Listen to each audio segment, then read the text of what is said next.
Welcome to Tarhin's Rodiza.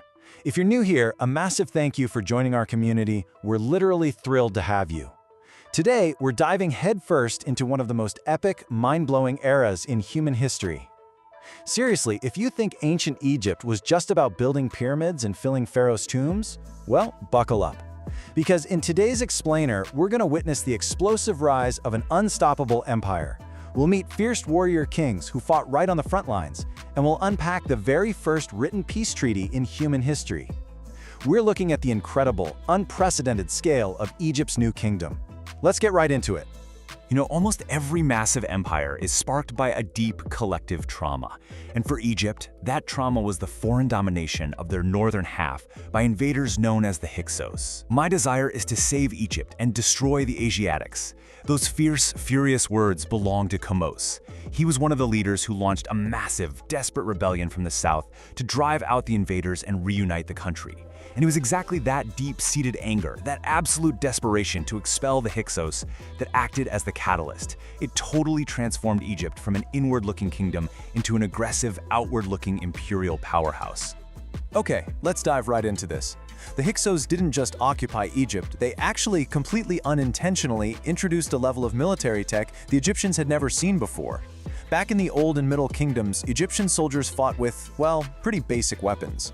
But they quickly learned two monumental lessons from their enemies: the devastating speed of horse-drawn chariots and the lethal durability of bronze, which is way harder than their native copper. So the Egyptians masterfully copied their occupiers' weapons, tweaked them, and upgraded them to be infinitely more deadly. Just imagine the sheer terror on the battlefield for a second. Picture a massive dust cloud rolling towards you, revealing a highly organized army. They're carrying these tough wooden shields stretched tightly with animal skins. The tips of their spears aren't soft copper anymore. They're coated in hardened bronze.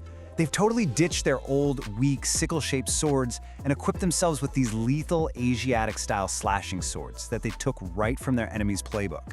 This heavy-hitting, upgraded armory is exactly what allowed the New Kingdom to just utterly dominate the Near East. So, to put this all into perspective, let's look at the timeline. Around 1570 BC, they finally kick out the Hyksos, and the New Kingdom era officially begins. The military is now the absolute center of Egyptian society. Fast forward a bit to 1279 BC, Ramesses II takes the stage, pushing military tension to its absolute breaking point. And ultimately, all of this chaotic warfare builds step by step toward a massive, historic climax in 1258 BC, the first written peace treaty. Section 1. The Strategist, Thutmose III. Now, before we get to Ramesses, we absolutely have to talk about the man who actually wrote Egypt's imperial playbook, the guy who designed their famous expansionist foreign policy, Thutmose III. He wasn't just a pharaoh sitting on a throne, he was a visionary commander and a totally ruthless expansionist. I mean, he pushed Egypt's borders to lengths nobody had even imagined. To the south, he marched his armies deep into Nubia, tightly securing their incredibly rich gold mines. To the north, he aggressively expanded into Syria.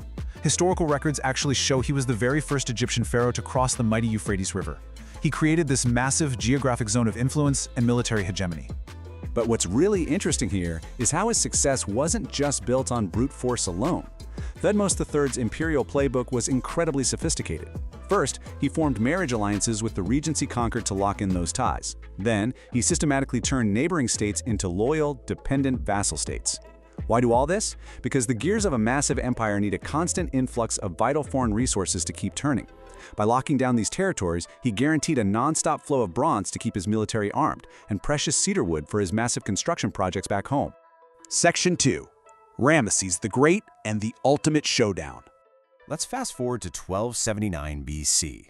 Now we find perhaps the most famous name in all of Egyptian history sitting on the throne, Ramesses II, better known as Ramesses the Great. And what set him apart wasn't just the massive temples he built at Abu Simbel or his, countless children. It was the fact that he was an incredibly bold, frontline military leader. He fought directly at the vanguard of his army, literally challenging enemies from his own chariot. But that immense bravery was about to face its ultimate test. Egypt's flawless military machine was about to meet an equally terrifying rival. This wasn't just a squabble over some border town. This was a massive clash for absolute dominance over the entire Middle East. The Battle of Kadesh, a true clash of titans. In this epic showdown for the fate of the Middle East, you have two absolute giants standing face to face. On one side, under Ramesses the Great, the Egyptian army, rooted in North Africa, wielding lightning-fast light chariots and deadly bronze weapons. On the other side, the mighty Hittites. Tracing their origins to Indo-European tribes from northern Turkey, the Hittites were a powerhouse who had mastered heavy chariot warfare just as effectively as the Egyptians. So you have two superpowers, two massive armies, and thousands of chariots colliding violently in the territories of Syria. But here is the wild part. Despite Ramesses aggressively driving his forces directly into the Hittite lines, despite the absolute dusty chaos created by thousands of chariots, and despite the staggering, heartbreaking casualties suffered by both sides, there was no clear winner. Historians emphasize that the Battle of Kadesh resulted in a massive military stalemate. Ramesses just couldn't annihilate the Hittites, and the Hittites couldn't wipe the Egyptian army off the field either. What was left was just total, utter military exhaustion. And it was precisely this massive military exhaustion, this bloody, grinding draw, that forced a completely new chapter in human history. We finally arrived at the year where the swords are lowered and diplomacy begins to speak. 1258 BC. So the crucial point we really need to take away from this is a military stalemate actually birthed one of the most important political innovations in human history. Facing the very real threat of mutual destruction, these two massive empires decided to just stop. In 1258 BC, Egypt and the Hittites signed the first written peace treaty in history. And this wasn't just some basic, informal ceasefire. We're talking about a highly detailed alliance document with specific, modern-sounding clauses. Things like the mutual extradition of political refugees and a strict mutual defense pact that guaranteed military support if either side got attacked by a third party. Pure military arrogance finally gave way to sophisticated statecraft. And amazingly, we can actually still read this exact text today, because it was carved into the walls of Egyptian temples and perfectly preserved on clay tablets. After unpacking all of this today, I really want to leave you with a question to ponder. When it comes to building an empire, what is actually the most vital strategy? Does the ruthless military conquest and geographic expansion of someone like Thutmose III make an empire more permanent? Or is it the clever, calculated diplomacy that Ramesses II ultimately had to rely on? Is an empire's true power hidden in the edge of its sword or in the peace treaties it signs?